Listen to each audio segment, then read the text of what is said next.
Au TEP à tous, bienvenue sur la chaîne des panafricanistes par essence, par conviction et par excellence. Celle des citoyens kémites par nécessité et obligation de combat. Nous sommes une chaîne qui n'est guidée que par nos ancêtres et rien que par les ancêtres qui appartiennent à l'égrégore du monde noir. Par conséquent, nous ne croyons en aucun Dieu venu de l'étranger. Toutefois, cette vidéo n'est aucunement destinée à inciter à la haine ou à la violence, car nous menons un combat qui est d'abord et avant tout spirituel, intellectuel et démocratique. Ensuite, il est politique, géopolitique et géostratégique, contre l'impérialisme, le colonialisme, le néocolonialisme et l'endocolonat, qui sont tous qualifiés de crimes contre l'humanité. Nous menons ce combat sur la base du principe fondamental que nous avons hérité de nos ancêtres kémites, qui est celui de la Mahat, c'est-à-dire solidarité, vérité et justice. Vous êtes donc en droit de connaître la vérité et nous avons l'obligation de vous dire la vérité, rien que la vérité, afin que justice soit rendue au continent africain. Et ça, c'est notre modeste contribution dans cette noble lutte en faveur de la souveraineté, la dignité, la solidarité et l'unité africaine. C'est exactement ça que nous appelons le panafricanisme. Bien-aimés frères et sœurs, que se passe-t-il à Kidal? Que se passe-t-il à Kidal? Eh bien, la réalité, ce n'est pas celle qui vient des médias mensonges. TV5 Monde, France 24, RFI, toute cette panoplie de journalistes sans moralité, ni morale, sans âme d'ailleurs, puisque ils font du journalisme de la tuerie, du crime. Beaucoup de gens, à cause des informations, des mensonges qu'ils donnent, meurent. Et ça ne peut pas continuer comme ça. Maintenant, à Kidal, c'est quoi? Et j'entendais Serge Daniel, l'autre nègre de maison, hein, le serviteur le Coderme, qui disait qu'il y a une très grande manifestation à Kidal et les rebelles demandent à la communauté internationale de les protéger. Des rebelles.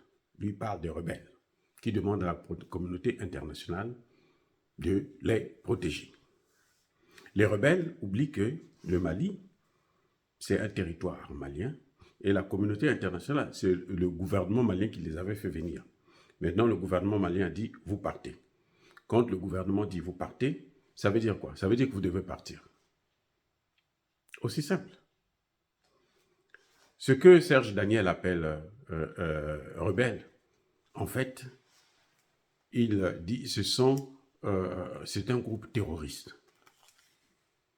C'est la branche armée de la SEMA, qui n'existe d'ailleurs plus, puisqu'on parle aujourd'hui de CSP et PSD.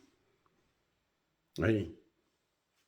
Ce sont en fait des terroristes qui sont traumatisés, qui ont peur. Ils ont peur de qui? Ils ont peur de l'armée malienne. Parce qu'en fait de compte, eux, quand ils gouvernaient Kidal, c'était au titre de quoi? Est-ce que les accords de 2015, s'il faut parler de ces accords, parce que pour moi, ces accords-là, c'est nul, c'est caduc, ça n'existe même pas. Hein. Le gouvernement malien ne devait pas tenir compte de ça. Est-ce que ces accords-là disaient que leur donner un territoire qu'on appelait Kidal? Je ne pense pas. Non. J'ai lu ces accords aussi. Il n'y a pas, on n'a jamais dit que la SEMA ou tel groupe rebelle doit être le patron de Kidal. Ce qu'on demandait, c'était qu'ils puissent avoir une force, ce qu'ils appelaient la force reconstituée, les forces armées reconstituées. Et c'est-à-dire une armée composée à la fois des rebelles et de l'armée malienne. Et c'est ce qu'il y avait. Il y a une semaine, eux, ils ont voulu prendre en otage les Maliens, l'armée malienne, les soldats de l'armée malienne, qui étaient avec eux dans la force constituée. Voilà. Vous voyez, c'est-à-dire que c'est des gens qui font des choses comme s'ils ne réfléchissaient plus. À force d'être manipulés, on finit par ne pas maîtriser la situation. Ces gens sont manipulés par la France, par l'Occident. C'est pour ça que vous voyez Serge Daniel sortir gaillardement pour venir dire qu'il y a une grande manifestation. Ils sont encerclés. Kidal est encerclé par l'armée malienne. Kidal n'attend que la mi-novembre, lorsque le camp sera libéré par les casques bleus, pour occuper le terrain. Et d'ailleurs, je ne pense même pas qu'ils vont attendre. Parce que je suis presque sûr. S'ils ont entouré Kidal, c'est parce qu'ils sont prêts à l'occuper. Maintenant, que font les terroristes? Parce que la majorité de leurs chefs ont été neutralisés déjà. Ceux qui sont encore vivants, ils ont fui, avec même leur famille. C'est pour ça que vous allez constater ce que Serge Daniel appelle une manifestation. Il y a peu de gens, il n'y a même pas 1000 personnes. Regardez bien la vidéo, vous allez voir qu'il y a pratiquement rien. Maintenant, vous allez faire un deuxième constat. Mais ces gens-là, vous faites une manifestation, vous êtes à moto? Comment ça? Depuis quand vous faites des manifestations à moto? Dans un territoire qui est occupé. Et vous les voyez, ils sont dans les mêmes tenues que ceux qui sont que les terroristes. Donc probablement, ils sont armés. Et vous allez constater ce qui est plus grave, c'est qu'ils utilisent des petits-enfants de 10 ans, 9 ans, 8 ans, 11 ans. Regardez bien, si vous regardez la vidéo sur France TV5 Monde, vous allez voir que c'est les petits-enfants qui sont en train de manifester. Donc, en quelque sorte, en réalité, ce qui se passe, c'est que les terroristes ont senti leur faim, qu'ils ne peuvent pas tenir face à l'armée. Et ils ont pris en otage des familles de Kidal, les familles maliennes de Kidal. Ces gens qui sont en train de manifester là, ce sont des otages. Ce ne sont pas des gens qui ont la conviction qu'ils sont en train de manifester pour une cause donnée. Comment vous pouvez aller demander que la protection internationale quand c'est votre gouvernement qui vient pour vous protéger? Qui leur a dit que le gouvernement vient là pour les tuer? Est-ce qu'ils ne savent pas ce qui s'est passé à Anéfis, à quelques kilomètres? Toute la région d'Anéfis là a été occupée. C'était justement les terroristes qui contrôlaient toute cette zone. Et il y a eu de violents combats à Anéfis pour reprendre le contrôle d'Anéfis. Et ils ont vu, et le grand chef, celui qui commandait Anéfis là, pour les terroristes, c'était un ancien colonel de l'armée malienne qui a été tué là-bas à Anéfis. Ils ont l'information. Ils savent qu'ils ne peuvent pas tenir. Ils savent que Kidal doit tomber. Ils savent qu'ils ne peuvent pas se maintenir dans cette position. C'est pour ça qu'ils prennent des populations comme boucliers humains. Et ils prennent même des petits-enfants. Le gouvernement malien leur demande tout simplement de déposer les armes. C'est tout. S'ils ne veulent pas déposer les armes, eh bien, ils vont les affronter. C'est aussi simple que ça.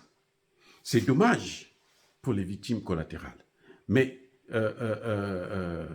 ce qui se passe là, c'est une situation difficile pour l'armée. Ça, c'est clair. C'est une situation difficile. Dans le sens où ils ont pris en otage toute une ville, les habitants d'une ville. Mais ce n'est pas impossible parce que nous avons affaire à des professionnels, des militaires professionnels qui savent ce qu'il faut faire. Et donc, il faut s'attendre à ce que Kidal tombe avant même que les casques bleus ne puissent donner la base à l'armée malienne. Parce que je ne vois pas. Ils demandent quoi? Ils veulent que les casques bleus leur cèdent leur base militaire. C'est-à-dire que ce sont des rigolos. Et vous voyez pourquoi la MINUSMA, leur patron, le représentant spécial de l'ONU, disait que la deuxième phase sera difficile Parce qu'ils savent que la fin du terrorisme est proche. Je répète, la fin du terrorisme est proche. Parce qu'à partir du moment où on occupe Kidal, c'est fini pour eux. Puisqu'en Algérie, ils sont déjà persécutés. Hein. Ceux qui avaient fui en Algérie, là, ils ont commencé à vouloir faire des manifestations, des trucs comme ça, pour que l'Algérie puisse les soutenir. L'Algérie a dit niet. La Mauritanie, pareil. Donc, quand ils fuient là-bas, là, ils ne peuvent plus faire les mêmes activités qu'ils faisaient avant. Parce que l'Algérie ne veut plus rentrer encore dans cette situation, dans cette spirale. Eh oui. Par conséquent, en tout cas, on attend seulement la bonne nouvelle qui va tomber sous peu. Dire cela, c'est inciter à la haine ou à la violence. Non, il y a Bakolerve, il y a Malembe.